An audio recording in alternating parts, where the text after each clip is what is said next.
Russia vowed to retaliate cruelly if the Crimea bridge was attacked. Health Ministry plays down public worries about AstraZeneca vaccine side effects.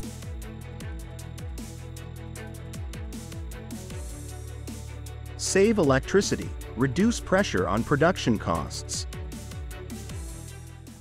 Hello everyone, you're watching today's news on NTV channel. My name is Tan. Let's get started.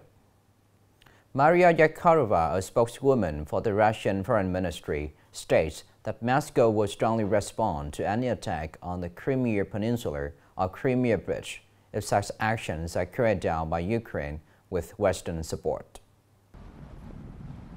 The warning was issued after a recent post by Ukraine's special envoy to the United Nations Sergei Kislitsa, with content implying that the bridge connecting the Crimea Peninsula with the Krasnodar region in mainland Russia will no longer exist later this year. Zakharova accused Kiev of openly preparing for a new attack on the Crimea bridge with Western help. Senior officials in Kiev have also declared that destroying this bridge is a top priority in the conflict with Moscow, arguing that this is the country's legitimate military goal. Some countries supporting Kiev also share the same view of attacks on Russian infrastructure. Following Israel's announcement of an attack on Rafah, the Houthi forces in Yemen threatened to target ships in eastern Mediterranean, escalating their campaign of anti-Israel actions. Accordingly, Yemen's largest armed group decided to expand its activities of attacking ships related to Israel to the Mediterranean Sea. In a statement, a Houthi spokesman said that if Israel carries out an offensive against Rafah, Houthis will impose comprehensive penalties on all companies involved in the production and import of goods into ports occupied by Israel. All ships of these companies traveling within the Houthi access area will also be blocked. Previously, the Houthis said they would expand attacks on ships related to Israel to the Indian Ocean, instead of just focusing on the neighboring waters of the Red Sea, Arabian Sea, and Gulf of Aden as in the previous period. AstraZeneca recently acknowledged that its COVID-19 vaccine may cause blood clots in rare instances. In response, Vietnam's Health Ministry states on Friday that they had already informed the public about the potential side effect of blood clotting when they launched their vaccination campaign. Representative of the Department of Medical Examination and Treatment Management, Ministry of Health, emphasized that most people have been vaccinated with the AstraZeneca COVID-19 vaccine for several years and the vaccine has now lost its effectiveness, so there is no need to worry about side effects leading to blood clots. In fact, tens of millions of doses of AstraZeneca vaccine have been administered in Vietnam, but only a few cases of reactions related to post-vaccination or blood clotting have been recorded, and they were not life-threatening. This is an extremely low rate. Blood clots only occur within 28 days after vaccination. Vietnam has stopped using the AstraZeneca vaccine and no additional cases of adverse reactions after injection have been documented. Coming up next are some updated news. GI and Department of Industry and Trade announced that the province's Industrial Production Index in April 2024 is estimated to increase by 11.23% over the same period last year. Specifically, mining industry increased by 32.75%, processing and manufacturing industry increased by 12.16%, the water supply industry, waste and wastewater management and treatment activities increased by 6.39%.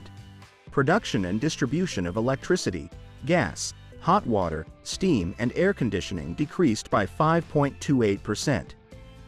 In April 2024, businesses have stepped up production, expanded business scale.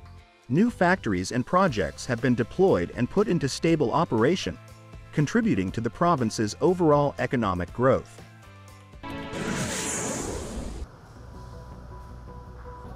According to the General Department of Taxation, recently, this industry has had many solutions to control the issuance of electronic invoices for gold buying and selling transactions.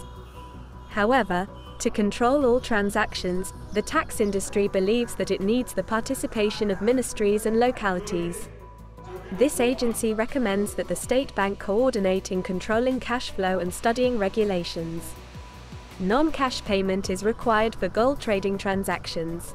At the same time, localities are recommended to increase regulations, inspect and supervise, and handle violations with establishments that do not promptly issue invoices to buyers.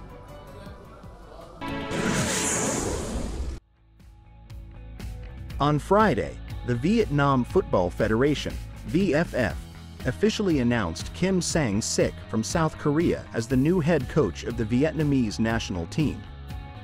The contract was signed and officially launched on May 6th, with a term of 2 years. Recently, there have been many rumors about Coach Kim's salary of up to 2 billion Vietnamese dongs per month when signing a contract with VFF.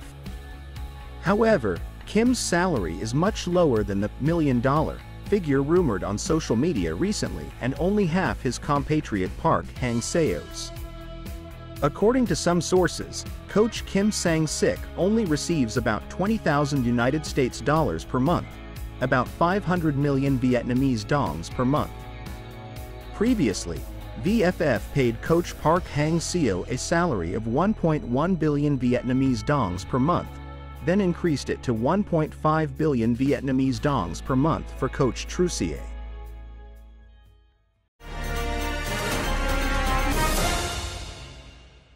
Due to the hot weather, electricity consumption in the north had reached record levels.